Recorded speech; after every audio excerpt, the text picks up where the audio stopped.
Good morning friends, welcome to the prelims booster session. आज का पहला टॉपिक है the classification of private papers of public figures. Topic आपके governance के लिए इंपॉर्टेंट है, सोशल इश्यूज़ के लिए भी इंपॉर्टेंट है। तो prime ministers museum and library जो है वो अब फ्यूचर डोनर्स को प्राइवेट पेपर्स जो हैं एमिनेंट पर्सनैलिटीज़ के, उसके ऊपर कुछ इनडेफिनेट कंडीशंस लगाने के लिए जो है डी क्लासिफिकेशन की से कंटेक्स्ट में वो अब नहीं अलाउ करेगा। तो हुआ क्या था कि 2008 में कांग्रेस लीडर सोनिया गांधी ने रिस्ट्रिक्टेड एक्सेस दिया था कई पेपर्स का, जवाहरलाल नेहरू के प्राइवेट कलेक्शन का, और कहा था कि इसका एक्सेस जो है वो लोगों को नहीं दिया जा सकता इनडेफिनेट टाइम के लिए। तो prime ministers museum and library जो है वो है क्या, उसको पहले हम नेहरू मेमोरियल म्यूज़ियम और लाइब्रेरी कहते थे, उसको ही रीनेम करके prime ministers museum and library किया गया है। तो एनएमएमएल जो है उसको एस्टैब्लिश किया गया था जवाहरलाल नेहरू की मेमोरी में। एक ऑटोनॉमस इंस्टीट्यूशन है, मिनिस्ट्री ऑफ कल्चर के अंडर आता है। तीन मूर्ति हाउस जो कि ऑफिशियल रेजिडेंस था first prime minister of India का, वहाँ का ये जो है इसका हेडक्वार्टर लोकेटेड है या फिर ये खुद लोकेटेड है। तो इसके जो है चार मेजर कॉन्स्टिट्यूएंट्स हैं। एक मेमोरियल म्यूज़ियम, एक लाइब्रेरी है, एक सेंटर है कंटेम्प्रेरी स्टडीज़ का, और एक नेहरू प्लानिटेरियम है। तो private papers of public figures होता क्या है? तो प्राइवेट पेपर्स जो पब्लिक फिगर्स के होते हैं वो उनके personal documents, correspondence, diary, manuscript या कुछ रिकॉर्डिंग्स हो सकती हैं जो कि नोटेबल इंडिविजुअल्स की होंगी। और ये हमें इंसाइट्स प्रोवाइड करती हैं कि कैसी उनकी पर्सनल लाइफ रही थी, उनकी थॉट कैसी थी, उनका इंटरेक्शन कैसा था। तो इंडिविजुअल कलेक्शन जो है वो उनकी फैमिली से आ सकती है, कुछ इंस्टीट्यूशंस में अवेलेबल हो सकती हैं, यूनिवर्सिटीज़ में या प्राइवेट डोनर्स में। और ये एक तरह से इनवैल्यूएबल होते हैं और एक्यूरेट अप्रेजल दिखाते हैं हमें उस समय के टाइम का जब वो इंडिविजुअल या फिर वो पर्सनैलिटी ज़िंदा थे। तो अगर हम प्राइवेट पेपर को पर्सनल पेपर से कंपेयर करें तो दोनों में डिफरेंस है। तो जैसे कि आप ये समझ सकते हो कि अगर एक प्रेसिडेंट और प्राइम मिनिस्टर के बीच में कम्युनिकेशन हुआ है और वो दोनों एमिनेंट पर्सनैलिटी हैं, तो उसको हम प्राइवेट कलेक्शन कह सकते हैं, क्योंकि अगर वो उनके पास पढ़े थे तो उनके फैमिली के पास पढ़े थे। लेकिन कॉरेस्पॉन्डेंस या डॉक्यूमेंट जो उनकी पर्सनल कैपेसिटी में थे, जो उनकी पर्सनल लाइफ से रिलेटेड हों, वो जो है वो पर्सनल पेपर्स माने जाते हैं। ठीक है। तो ऑफिशियल रिकॉर्ड जो है वो भी अलग सेट ऑफ पेपर्स होते हैं जो कि गवर्नमेंट डिपार्टमेंट्स या मिनिस्ट्रीज़ के पास होते हैं। कुछ लेटर्स हो सकते हैं, रिकॉर्ड्स हो सकते हैं, फाइल नोटिंग्स हो सकती है।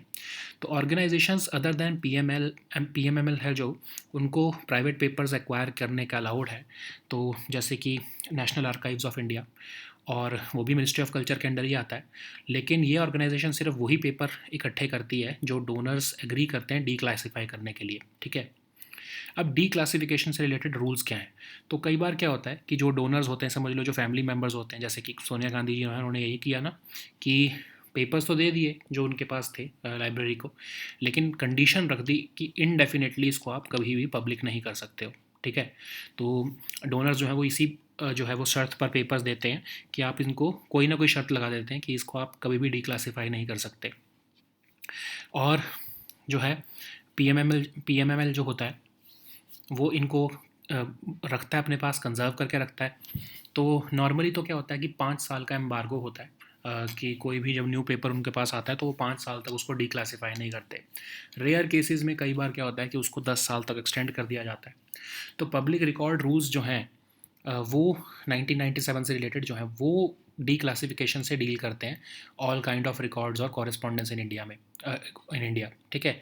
तो ऑफिशियल रिकॉर्ड्स जो हैं, रूल्स कहते हैं कि वो तो रिस्पॉन्सिबिलिटी है डी क्लासिफिकेशन की रिस्पेक्टिव ऑर्गेनाइजेशन के पास, और रिकॉर्ड्स को ऑर्डिनरी डी क्लासीफाई सिर्फ 25 साल के बाद ही किया जाता है। और पब्लिक रिकॉर्ड जो है वो कोई भी रिकॉर्ड जो कि सेंट्रल गवर्नमेंट के पास है, मिनिस्ट्रीज़ के पास है, डिपार्टमेंट्स के पास है, ऑफिस के पास है, उनको हम मानते हैं। और 1997 के रूल्स जो है वो कोई एक्सटेंसिव पावर्स नहीं देते जो कि पेपर्स ओन किए जाते हैं प्राइवेट इंडिविजुअल्स और फैमिलीज़ द्वारा।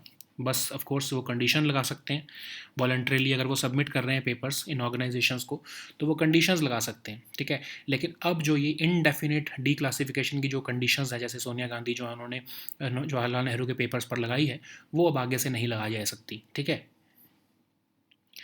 नेक्स्ट हम टॉपिक देखते हैं प्रोड्यूसर प्राइस इंडेक्स। टॉपिक आपके इकोनॉमी के लिए इंपॉर्टेंट है।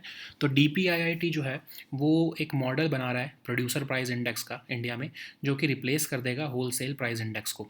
तो प्रोड्यूसर प्राइस इंडेक्स क्या है? तो ये price of goods at wholesale stage हमें दिखाता है कि जो बल्क में बेचे जाते हैं। और इसको कैलकुलेट कैसे किया जाता है? मंथली रिपोर्ट किया जाता है इनको। Average price of changes of goods ये हमें दिखाता है। ठीक है। टोटल कॉस्ट ऑफ गुड्स जो है एक साल में जो है उसको कंपेयर किया जाता है बेस ईयर के प्राइस के साथ, फिर उसके हिसाब से डब्ल्यू निकलता है। अगर इंडिया में हम डब्ल्यू देखें तो एक इंपॉर्टेंट मेजर है ये इन्फ्लेशन का, और ये change in price of goods ही जो है वो अकाउंट करता है। इसको पब्लिश किया जाता है ऑफिस ऑफ इकोनॉमिक एडवाइज़र द्वारा। जो करंट बेस ईयर है वो 2011-12 है। तो इसमें कंपोनेंट्स कौन कौन से होते हैं डब्ल्यू में? प्राइमरी आर्टिकल्स, जिनको कि फूड आर्टिकल्स और नॉन फूड आर्टिकल्स में डिवाइड किया जाता है, सब डिवाइड किया जाता है। फ्यूल एंड पावर, जो कि पेट्रोल, डीजल और एलपीजी के प्राइसेस को ट्रैक करता है। मैन्युफैक्चर्ड गुड्स, जो कि सबसे बड़ी बास्केट है इसमें। फिर डब्ल्यू फूड इंडेक्स, ये एक सब इंडेक्स है विद इन डब्ल्यू और इसमें फूड आर्टिकल्स आते हैं प्राइमरी आर्टिकल्स बास्केट से, ठीक है। तो अगर हम सिग्निफिकेंस देखें डब्ल्यू की, तो ये एक ईजी और कन्वीनियंट मेथड है इन्फ्लेशन और physical and monetary policy changes को ट्रैक करने का। लेकिन याद रखो इसके अंदर सर्विस सेक्टर नहीं आता है। तो इसीलिए प्रोड्यूसर प्राइस इंडेक्स बनाया जा रहा है, जो कि होलसेल प्राइसेस को ही मेजर करेगा, लेकिन किससे? Point of view of producers से, ठीक है। जो गुड्स और सर्विसेज के प्रोड्यूसर्स हैं उनके पॉइंट ऑफ व्यू से जो है वो ट्रैक करेगा प्राइस को। तो ये इन्फ्लेशन को देखेगा इंडस्ट्री और बिजनेस के व्यू पॉइंट से, और ये इंटरनेशनली एग्रीड जो सिस्टम ऑफ नेशनल अकाउंट्स है उसके जो है वो इन लाइन ही है, ठीक है। चैलेंजेस क्या आएंगे जब हम डब्ल्यू से पी में शिफ्ट होंगे? पहले तो राइट सैम्पल्स बनाना, वो कैसे वेट असाइन करेंगे, और पीरियोडिसिटी कितना मंथली निकालें उससे वीकली निकालें, तो ये भी डिसाइड करना मुश्किल होगा। और कौन सी सर्विसेज जो हैं, क्योंकि सर्विसेज नहीं आती डब्ल्यू में, तो इसमें डालनी पड़ेंगी, तो कौन सी सर्विसेज डाली जाएंगी ये भी जो है वो आइडेंटिफाई करना मुश्किल होगा, ठीक है। नेक्स्ट हम टॉपिक देखते हैं international council on monuments and sites. Topic art and culture के लिए इंपॉर्टेंट है। तो अहोम एरा के मॉडाम्स जो कि रेस्टिंग प्लेस हैं रॉयल फैमिलीज़ के, असम के चारीदियो डिस्ट्रिक्ट में, उनको रिकमेंड किया गया है यूनेस्को वर्ल्ड हेरिटेज लिस्ट के अंदर। किसके द्वारा? इकोमॉस द्वारा। तो इकोमॉस क्या है? 1965 में वॉर्सो में इसको एस्टैब्लिश किया गया वेनिस चार्टर के मुताबिक। 1964 का जो वेनिस चार्टर है, एक इंटरनेशनल नॉन गवर्नमेंटल ऑर्गेनाइजेशन है जिसमें कि प्रोफेशनल्स, एक्सपर्ट्स, रिप्रेजेंटेटिव्स जो लोकल अथॉरिटीज़ के होते हैं, कंपनीज और हेरिटेज ऑर्गेनाइजेशंस आती हैं। अब मॉडम्स क्या हैं? मॉडम्स बेसिकली मैदाम्स जिनको हम कह सकते हैं। ये माउंट बरियल सिस्टम है अहोम डायनेस्टी का। इनको आप royal Tom's of ancient China या पिरामिड्स ऑफ इजिप्शियन फ़राओ से कंपेयर कर सकते हो। लेकिन 18th सेंचुरी में क्या हुआ? अहोम रूलर्स ने जो हिंदू मेथड ऑफ क्रीमेशन अपना लिया, फिर उसके बाद से ये मोडाम हमें देखने को नहीं मिले।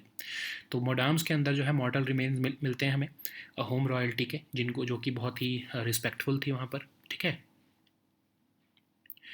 नेक्स्ट हम टॉपिक देखते हैं Australia India strategic fund. Topic international relations के लिए इंपॉर्टेंट है। तो यूनियन मिनिस्टर ऑफ स्टेट जो है साइंस एंड टेक्नोलॉजी के, उन्होंने जो है वो 15th राउंड ऑफ इस Australia India strategic research fund के जो है रिजल्ट्स इनवील किए हैं। तो ये ऑस्ट्रेलिया इंडिया स्ट्रेटजिक फंड एक बायलैटरल प्रोग्राम है जो कि collaborative research projects between Australia और इंडिया को सपोर्ट करता है। इसमें एम ये है कि साइंटिफिक रिलेशनशिप जो है दोनों कंट्रीज़ के बीच में उसको स्ट्रेंथन किया जाए, एक प्लेटफॉर्म देता है बायलैटरल कोऑपरेशन के लिए साइंस में। ऑब्जेक्टिव्स क्या हैं इसके? ताकि Uptake of leading edge science and technology जो है हम इंक्रीज़ कर पाएँ कोलैबोरेशन करके ऑस्ट्रेलियन और इंडियन रिसर्चर्स के बीच में। इंडिया और ऑस्ट्रेलिया को access to global science and technology system भी देता है ये। प्रायोरिटी एरियाज़ जो है कोलैबोरेटिव रिसर्च के लिए वो आइडेंटिफाई किए गए हैं, जैसे कि आर्टिफिशियल इंटेलिजेंस या machine learning, new and renewable energy technologies, urban mining, electronic waste recycling, ठीक है। नेक्स्ट हम टॉपिक देखते हैं LiFi technology. Topic science and tech और सिक्योरिटी दोनों के लिए इंपॉर्टेंट है। तो टेलीकॉम स्टार्टअप वेलमनी, इनको एक ग्रांट मिली है मिनिस्ट्री ऑफ डिफेंस द्वारा innovation for defence excellence initiative के अंडर, ताकि वो अपनी लाईफाई टेक्नोलॉजी को बढ़ा सकें आगे। तो लाईफाई क्या होता है? Light Fidelity. ये एक मोबाइल वायरलेस कम्युनिकेशन टेक्नोलॉजी है जो कि लाइट का यूज़ करती है rather than radio frequency to transmit data. ये special light emitting diode bulbs का इस्तेमाल करती है ट्रांसमिशन ऑफ डेटा के लिए। ये एक हाई स्पीड बाई डायरेक्शनल और फुली नेटवर्क वायरलेस कम्युनिकेशन है डेटा को ट्रांसफ़र करने का यूजिंग लाइट। और इसको सिर्फ एक लाइट सोर्स की ज़रूरत होती है विद अ चिप, ताकि ये ट्रांसफ़र कर सके internet signal through light waves. Visible, infrared और अल्ट्रावायलेट लाइट में ये जो है वो डेटा डिलीवर करती है। 100 टाइम्स फास्टर है वाईफाई राउटर से, बिकॉज लाइट के जो है लार्जर बैंडविड्थ होता है as compare to radio waves. और इसकी डिलीवरी स्पीड लगभग 224 गीगाबिट्स पर सेकेंड हो सकती है, ठीक है। और लाईफाई जो है वो एक ग्रेटर डेटा सिक्योरिटी भी देती है, क्योंकि जो सिग्नल्स हैं वो वॉल्स के थ्रू पास नहीं हो सकते, लाइट वॉल के थ्रू पास नहीं हो सकती है। तो इसको उन एरियाज़ में खासकर हम यूज़ कर सकते हैं जहाँ पर रेडियो फ्रिक्वेंसी अनडिज़ायरेबल है, जैसे कि हॉस्पिटल्स, एरोप्लेन्स या फिर अंडर वाटर। अब आईडेक्स क्या है? अभी हमने कुछ दिन पहले ही पढ़ा था इसको तो, कि एक फ्लैगशिप इनिशिएटिव है ये डिफेंस मिनिस्ट्री का, जिसके अंदर इनोवेशन और टेक्नोलॉजी डेवलपमेंट की जा रही है डिफेंस और एरोस्पेस सेक्टर में। जो इंडस्ट्रीज़ हैं जैसे MSME, startups, individual innovators, R&D institutes, academia, उनको सपोर्ट देकर, ठीक है। नेक्स्ट हम टॉपिक देखते हैं टाइफोन वेपन सिस्टम, सिक्योरिटी के लिए इंपॉर्टेंट है। तो फिलीपींस आर्मी ने कंफर्म किया है कि जो डेडली टाइफोन वेपन सिस्टम है, जो कि यूएस ने जॉइंट मिलिट्री एक्सरसाइजेस के लिए फिलीपींस में डिप्लॉय किया था, उसको बस अब जल्दी से जल्दी विदड्रॉ किया जाएगा कंट्री से। तो टाइफोन जो है उसको हम strategic mid range fire system कह सकते हैं। ये एक इंटीग्रेटेड वेपन सिस्टम है जो कि यूएस नेवी ने बनाया है, और ये केपेबल है स्टैंडर्ड मिसाइल 6 बैलिस्टिक मिसाइल को फायर करने के लिए, जो कि शिप्स को भी टारगेट करते हैं 370 किलोमीटर की रेंज पर। और ये even Tomahawk land attack missile, जो कि एक मैनूवरेबल क्रूज मिसाइल है, उसको भी फायर कर सकता है। तो टॉमाहॉक मिसाइल बहुत फेमस है, US made long range cruise missile, जो कि डीप लैंड अटैक वॉरफेयर के लिए काम आता है। और ये लो ऑल्टीट्यूड्स पे फ्लाई कर सकता है फिक्स टारगेट्स को टारगेट करने के लिए। सबसोनिक स्पीड पर ये ट्रैवल करता है, और ये लो ऑल्टीट्यूड मेंटेन कर सकता है, जिसकी वजह से जो है इसको रडार पर डिटेक्ट करना बहुत डिफिकल्ट हो जाता है। 6 मीटर लॉन्ग मिसाइल है, रेंज इसकी 2400 किलोमीटर्स तक की है। ये एक सॉलिड प्रोपेलेंट द्वारा पावर्ड है ड्यूरिंग लॉन्च फेज। उसके बाद ये एक टर्बोफैन इंजन द्वारा पावर्ड हो जाता है, जो कि हीट नहीं निकालता उतनी जितनी की चाहिए होती है इंफ्रारेड डिटेक्शन के लिए, ठीक है। तो ये कैपेबल है ट्विस्ट करने के लिए, टर्न करने के लिए, जस्ट एक फाइटर प्लेन की तरह, और ताकि ये रडार को इवेड कर सके, ठीक है। ये कन्वेंशनल और न्यूक्लियर दोनों पेलोड्स को कैरी कर सकता है। नेक्स्ट हम टॉपिक देखते हैं लियांग कारामपुआंग। ये टॉपिक आपके आर्ट एंड कल्चर के लिए इंपॉर्टेंट है। तो एक पेंटिंग जो 51,000 ईयर्स पुरानी है, वो डिस्कवर की गई है लाइमस्टोन केव्स में, लियांग कारामपुआंग, जो आइलैंड इंडोनेशिया का एक आइलैंड है।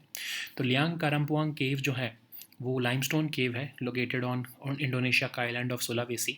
यहाँ पर ह्यूमंस इंटरेक्ट कर रहे हैं इस पेंटिंग में। पिग पेंटेड, और पिग भी पेंटेड है केव वॉल पर, और 3 स्मॉलर ह्यूमन लाइक फिगर्स यहाँ पर देखने को मिली हैं, जो उसमें से थर्ड फिगर है वो ज़्यादा बड़ी है अपेयरेंस में।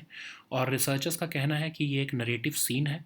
ओल्डेस्ट नोन एविडेंस हमें मिला है ये स्टोरी टेलिंग का आर्ट में, ठीक है। So now let us see all these topics in English.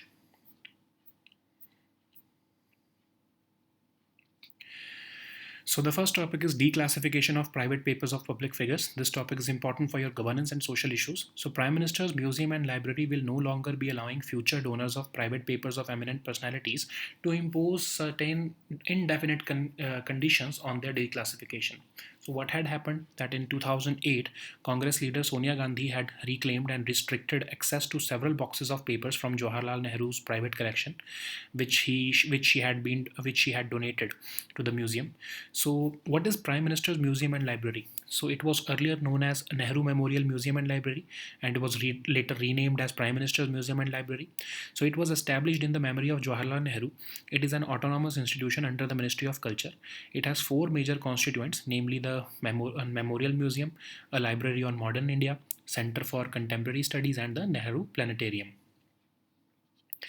So, what are the private papers of public figures? So, private papers of public figures are those personal documents, correspondence, diaries, manuscripts, and other records belonging to notable individuals, including politicians, leaders, and influential personalities. These papers provide insights into their personal lives, thoughts, and interactions, and they are very valuable for historical research and understanding the context of the public roles and contributions. So, the individual collections have come from families, institutions, universities, and other private donors. The papers are invaluable for an accurate appraisal of the lives and times of these personalities. So these papers are essential. What are the differences between private papers and personal papers? So private papers can be seen through the lens that they can be correspondence of a president or a prime minister with other eminent personalities, but they can be part of the person's private collection, okay, even if they pertain to the same person. And the personal papers are, of course, as the name suggests, they are of course held in the personal capacity, but they belong to the personal life of that individual.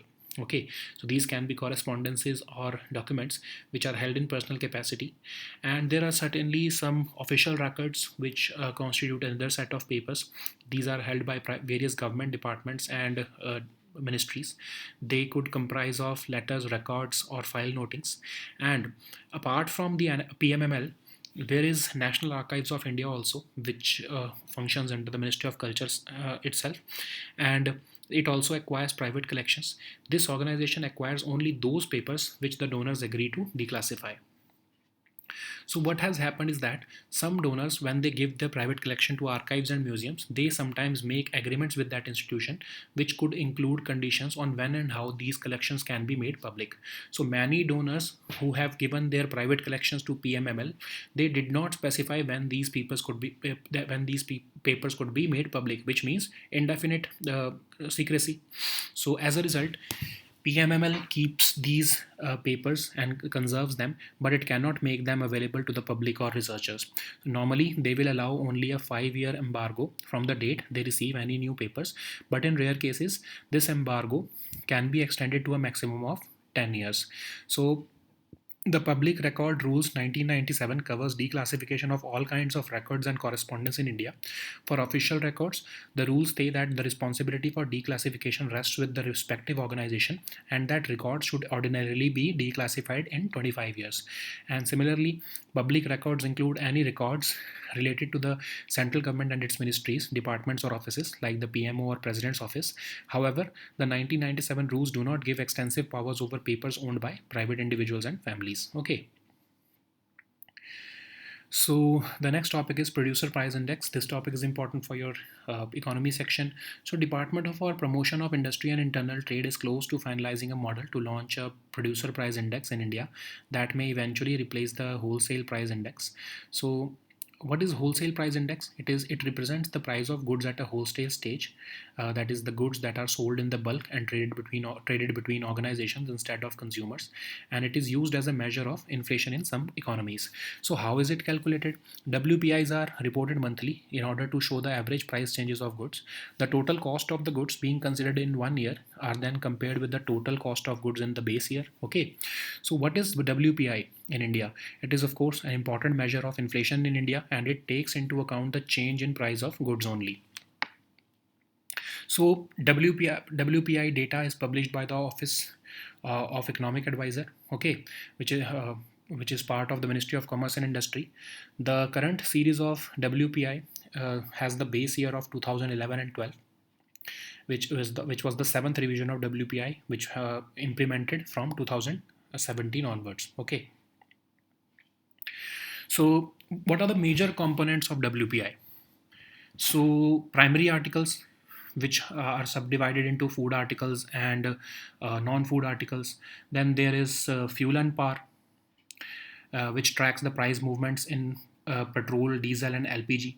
Then there are manufactured goods, which comprise the biggest basket of the WPI. And there is also WPI food index, which is a sub-index within the WPI, and it includes the food articles from the primary articles basket. Okay, so what is the significance of WPI? It is an easy and convenient method to calculate inflation and fiscal and monetary policy changes. And the criticism of WPI, among many others, is that it does not cater to the service sector. So that's why there is a need to have a producer price index, which would measure wholesale prices from the point of view of producers of goods and services by tracking prices at different stages of production. So it would look at inflation from the viewpoint of industry and business and measure price changes before consumers purchase those goods and services. So it has already replaced WPI in most countries because it is conceptually in line with the internationally agreed system of national accounts, which compile measures of economic activity. But certainly it will not be an easy task. The government would have to address the issues of preparing the right samples, assigning the weights to those samples, and deciding on the periodicity, whether to release it monthly or weekly. And it will have to identify which services would have to be included in the PPI. Okay, currently the WPI does not have services. Okay. So the next topic is International Council on Monuments and Sites. This topic is important for your art and culture section. So Ahom era moidoms, which are the resting place of royal families in Assam's Charai Deo district, have been recommended for inclusion in the UNESCO World Heritage List by its international advisory body called the ICOMOS. So ICOMOS was established in 1965 in Warsaw as a result of the Venice Charter of 1964. It is an international non-governmental organization which comprises of professionals, experts, representatives from local authorities, companies, and heritage organizations. So, what is Moidams? Moidams are or also called the Madams, are the mound burial system of the Ahom dynasty, and these have been likened to the royal tombs of ancient China and the pyramids of the Egyptian pharaohs, the kings of ancient Egypt. However, after the 18th century, the home rulers adopted the Hindu methods of cremation. The Moidams enshrine the mortal remains of Ahom royalty, and they are highly venerated. Okay. So the next topic is Australia India Strategic Fund. This topic is important for your international relations and your science and tech section also. So Union Minister of State for Science and Technology has unveiled the results of the 15th round of Australia India Strategic Research Fund, which is a bilateral program that supports collaborative research projects between Australia and India. It aims to strengthen the scientific relationship between the two countries and address the common challenges through joint research efforts. So basically, it's a platform for bilateral collaboration in science, jointly managed and funded by the governments of both countries. The objective is to increase the uptake of leading edge science and technology by supporting collaboration between Australian and Indian researchers in strategically focused areas. Okay, so India and Australia will also be facilitated to the global science and technology system. So priority areas for collaborative research projects have been identified. That is artificial intelligence and machine learning, new and renewable energy technologies, urban mining, and electronic waste recycling. So the next topic is Li-Fi technology. This topic is important for your science and tech section and also your security section. So telecom startup Valmany, they have recently received a grant from the Ministry of Defense under the Innovation for Defense Excellence initiative for the innovative Li-Fi technology. Li-Fi stands for light fidelity, and it is a mobile wireless communication technology which uses light rather than radio frequencies to transmit data. So it uses special LED bulbs for the transmission of data, and it is a high-speed bidirectional and fully networked wireless communication of data using light. It only needs a light source with a chip to transmit the internet signal through the light waves. It delivers data through visible, infrared, or ultraviolet light, and Li-Fi provides internet users with wireless communication which are over 100 times faster than Wi-Fi routers, because light has a larger bandwidth than radio waves. It has the delivery speeds of up to 224 gigabits per second. Okay, it also provides greater data security because the signals do not pass through walls. So that's why it can be used in areas where radio frequency is undesirable, like even in hospitals, aeroplanes, or underwater. What is innovations for defense excellence? We already read about that just few days ago. It is the flagship initiative of Defense Ministry, which aims to achieve self-reliance and foster innovation and technology development in defense and aerospace sector by engaging industries including the MSME, startups, individual innovators, R&D institutes, and academia. Okay. So it has been funded and managed by the Defense Innovation Organization, which is a not-for-profit company, and the defense public sector undertakings HAL and BEL are the two founder members of it. Okay, so financial support is provided to those startups and MSMEs or individual innovators and partner incubators who have who are fostering innovation and technology development in defense and aerospace sector. Okay, and the funding is given through the Defense Innovation Organization. So the next topic is Typhoon weapon system. This topic is important for your security section. So Philippine Army has confirmed the deadly Typhoon weapon system, which is deployed by the US for joint military exercise, will soon be withdrawn from the country. So what is Typhoon weapon system? It is the strategic mid-range fire system, which is an integrated weapon system being developed by the US Navy. It is capable of firing the Standard Missile 6, which is a ballistic missile defense munition that can also target ships at a range of 370 kilometers. It can, apart from that, it can also fire the Tomahawk land attack missile, which is a maneuverable cruise missile. A full Typhoon weapon system battery comprises of 4 launchers, a command post, and reload support vehicles, all on trailers. Okay. So what is Tomahawk missile? It is a US made long range cruise missile which is used for deep land attack warfare. It flies at very low altitudes to strike fixed targets. It is designed to fly at subsonic speed while maintaining a low altitude, so as to make it difficult to detect on radar. It is a 6-meter long missile which has a range of up to 2400 kilometers. It is powered by a solid propellant during the first phase. After that, it is powered by a turbofan engine which does not emit much heat, which makes it very hard for infrared detection. So it is capable of twisting and turning like a radar evading fighter plane also. Okay, it can carry both the conventional and nuclear payloads. So the next topic is Liang Karampuang. This topic is important for your art and culture section. So a painting which was created at least 51,000 plus years ago was discovered recently in the limestone cave of Liang Karampuang, which is located in the Maros Pangkep region of the Indonesian island. So what is Liang Karampuang cave? It is a limestone cave located on the Indonesian island of Sulawesi. So if we look at the key findings of this painting, then a scene of humans interacting with a pig painted on a cave wall is found in the cave. So it has three smaller human-like figures. Of course, the third one is very large and grander in appearance. The researchers have interpreted this painting as a narrative scene, which they said would make it the oldest known evidence of storytelling in art. Okay, so these were our topics for today. We'll meet next time on Monday now. Until then, goodbye and take care.